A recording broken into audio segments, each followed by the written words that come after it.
Everyone, welcome back to channel. I hope आप सभी अच्छे होंगे। सो फ्रेंड्स, आज की इस वीडियो में हम लोग बहुत ही डिटेल में डिस्कस करेंगे एसएससी से रिलेटेड एक बहुत ही मेजर और सीरियस इशू के बारे में, जिसे अगर एसएससी के द्वारा रिफॉर्म नहीं किया गया, कोई भी रिफॉर्म एक्शन नहीं लिया गया, तो अगेन इस साल भी काफ़ी सारी सीट्स वेकेंट रह जाएंगी, सीट्स वेस्ट हो जाएंगी।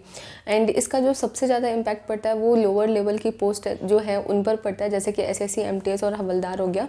तो चलिए बेसिक पहले समझ लेते हैं कि आखिर क्यों और किस तरह से सीट्स वेकेंट रह जाती है एंड किन चीज़ों की किन रिफॉर्म्स की आवश्यकता है जो कि एसएससी हमारे पूरे सिलेक्शन प्रोसेस में कर सकता है। एंड ये सिर्फ एक एग्ज़ाम की बात नहीं है, एसएससी के सब एग्ज़ाम, सारे एग्ज़ाम्स में कहीं ना कहीं ये इम्पैक्ट डालता है। अभी हम समझते हैं कैसे। जैसे एसएससी जो है हमारी 3 लेवल पर एग्ज़ाम करवाती है, 10th level, 12th level and graduation level. अब एक जो स्टूडेंट है जो एसएससी की प्रिपरेशन कर रहा है वो हर तरह के एग्ज़ाम्स को देता है due to similar kind of pattern और सिमिलर काइंड ऑफ सिलेबस।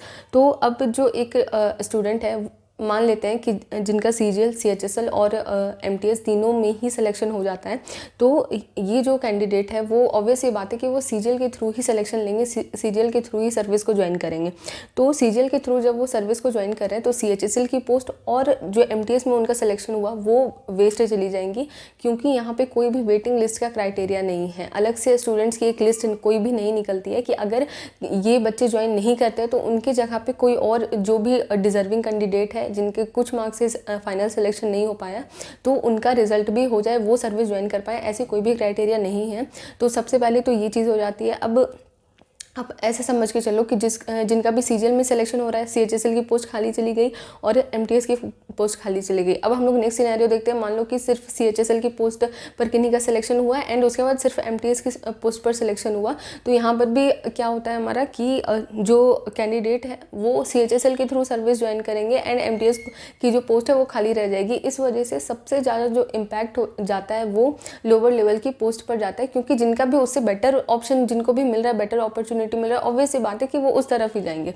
तो ये बहुत बड़ी एक कह सकती हूँ फ्लॉ है सिलेक्शन प्रोसेस में, जिसके वजह से हर साल क्या होता है कि काफ़ी सीट्स वेकेंट रह जाती है। चलिए ये बात तो हमने डिस्कस कर ली। अब दो और चीज़ें हैं जो कि होनी चाहिए बट स्टिल है नहीं। अभी देखिए, जैसे कि आपका सीजीएल का पोस्ट प्रेफरेंस फिल करवा दिया गया है एंड सीएचएसएल मेंस का रिजल्ट आ चुका है एंड आफ्टर दैट अभी 1 से 2 वीक में आपके एमटीएस के भी रिजल्ट आने हैं। तो एमटीएस का जो फाइनल रिजल्ट जो आएगा ना, तो उसमें जो कैंडिडेट्स का सिलेक्शन होगा वो फाइनल मेरिट होगी एंड उसके बाद जा कर के डीवी होगा, जिसमें कि क्या होने वाला है कि जिनका भी पहले तो जिनका भी इसमें सिलेक्शन हो चुका है सीजीएल में और सीएचएसएल में, वो भी वो डीवी करवाने नहीं जाएंगे। तो वो जो सीट्स हैं वो वेकेंट चली गई, वही वेटिंग लिस्ट नहीं है और यहाँ पे एप्लीकेशन विड्रॉल का भी कोई ऑप्शन नहीं है। मान लो कि जिसका भी सीजीएल में सिलेक्शन हुआ वो चाह करके भी अपना जो एप्लीकेशन है वो विड्रॉ नहीं कर सकते कि किन्हीं और को वो जो सीट है वो मिल जाए। तो यहाँ पर कैंडिडेट्स की भी कोई गलती नहीं है, क्योंकि ऐसा कोई फैसिलिटी एसएससी के द्वारा नहीं प्रोवाइड किया गया है। तो यहाँ पर जब वो लिस्ट आएगी वो होनी चाहिए कि डीवी के बाद फाइनल मेरिट एक लिस्ट बने, मतलब कि जो फाइनल आपका रिजल्ट आने वाला है उसके बाद जो डीवी का प्रोसेस होता है, डीवी के प्रोसेस के बाद एक रिजल्ट आनी चाहिए जो कि फाइनल होनी चाहिए। क्योंकि आप ऐसे भी सोच कर देखो, डीवी में भी बहुत सारे स्टूडेंट्स क्या हो सकते हैं कि जिनके पास वैलिड डॉक्यूमेंट्स ना हो, वो भी चले गए, उनको जो रिजेक्ट किया गया वो भी सीट वेस्ट हो जाती है। तो यहाँ पे 3 चीज़ों की सबसे ज़्यादा मेन इम्पॉर्टेंस है जो कि हमें डिमांड करनी है एसएससी से। सबसे पहली जो बात है वो जो सबसे मोस्ट प्रोमिनेंट है, जिस पर एसएससी हमें मतलब सीरियसली लेगी भी, वो ये है कि जो डीवी है वो फाइनल रिजल्ट से पहले हो। डीवी जो है वो फाइनल रिजल्ट से पहले हो। जैसे सिलेक्शन पोस्ट में क्या होता है कि ऑनलाइन डीवी करवा ली जाती है, अगर same kind of pattern MTS में भी फॉलो किया जाए तो काफ़ी हद तक जो सीट्स हैं वो वेस्ट होने से बच जाएंगी। तो जो डीवी नहीं करवाएगा तो उसका रिजल्ट में नाम ही नहीं आएगा, और अगर उनका नहीं आएगा तो वैकेंसी फिल करने के लिए जो उनके नीचे वाले कैंडिडेट होंगे जिनका थोड़ा बहुत मार्क्स कम होगा उनको ले लिया जाएगा। तो सबसे पहले डिमांड तो यही है कि एसएससी इस चीज़ को इंट्रोड्यूस करे कि जो डीवी है वो फाइनल सिलेक्शन से, फाइनल मेरिट लिस्ट आने से पहले की हो। दूसरी चीज़, हमारा ये हो जाएगा कि एप्लीकेशन विड्रॉल का ऑप्शन होना चाहिए कि जो स्टूडेंट्स कहीं और किसी और पोस्ट में सिलेक्टेड हो जाते हैं तो वो अपना एप्लीकेशन विड्रॉ कर पाएँ कि अब मुझे इसमें नहीं। डिमांड जो हम एसएससी से कर सकते हैं, रिक्वेस्ट जो एसएससी से कर सकते हैं, वो होगा वेटिंग लिस्ट क्राइटेरिया। अगर वेटिंग लिस्ट क्राइटेरिया को इम्प्लीमेंट किया गया एसएससी एग्ज़ाम्स में तो एक भी सिंगल सीट भी वेस्ट नहीं जाएगी। तो हमें ये 3 डिमांड करने हैं एसएससी से, लाइक एप्लीकेशन विड्रॉल का option, waiting list criteria and जो एटलीस्ट जो डीवी है वो फाइनल सिलेक्शन से पहले करवा लिया जाए। मे बी ये ऑनलाइन डीवी वो करवा सकते हैं। तो ये 3 चीज़ें अगर इनमें से 2 भी अच्छे से इम्प्लीमेंट हो जाती हैं तो काफ़ी मेजर चेंज हमें देखने को मिलेगा एंड सीट्स वेस्ट नहीं जाएंगी।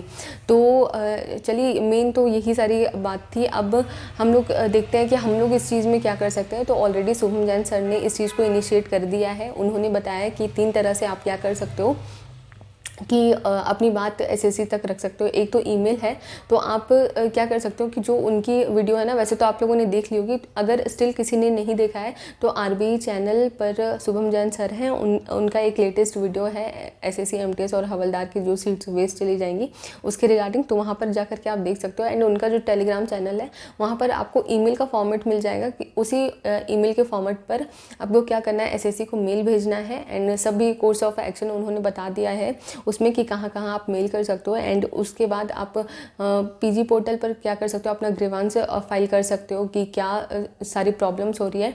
एंड इसके अलावा जो मुझे लगता है बहुत ज़्यादा इफेक्टिव रहने वाली है वो होगी मंडे को जो 11 बजे से हमारा ट्विटर कैंपेन होने वाला है। एंड इसलिए ये वीडियो भी उनके सपोर्ट में भी ही है ताकि ज़्यादा से ज़्यादा स्टूडेंट्स इस बात को जान पाएँ कि मंडे 11 बजे से हम लोग एक हैशटैग जो वो डिसाइड करेंगे उसी को हमें फॉलो करना है। एंड उसी हैशटैग को हम लोगों को बिल्कुल ट्रेंडिंग पर लाना है ताकि एसएससी तक ये बात पहुँचे एंड जो सिलेक्शन प्रोसेस है उसमें रिफॉर्म आए। So I will like to request all of you जो भी ये वीडियो देख रहे हैं, ज़्यादा से ज़्यादा इस बात को शेयर करना अपने फ्रेंड्स सर्कल में, फ्रेंड्स स्टडी ग्रुप में, जो भी जहाँ तक भी आप रीच आउट कर सकते हो। Because I really don't know कि ये वीडियो कहाँ तक पहुँचेगी, but still I tried my best कि आप लोगों को ये चीज़ें पता हो एंड ज़्यादा से ज़्यादा इसमें पार्टिसिपेट करना, क्योंकि ऑलरेडी एसएससी एमटीएस या हवलदार की पोस्ट के लिए कोई स्टैंड तो लेता है नहीं, कोई बातें तो करता है नहीं।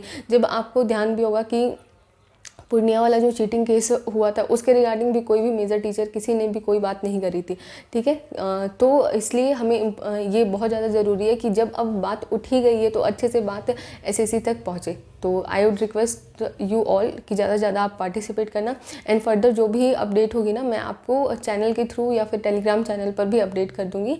बट आप लोग चैनल जो है शुभम जैन सर का, तो वहाँ पर आप लोग टेलीग्राम ग्रुप में एक्टिव रहना थोड़ा। बाकी बस इसी के साथ इस वीडियो को एंड करते हैं। I wish you all the best. So bye bye, take care.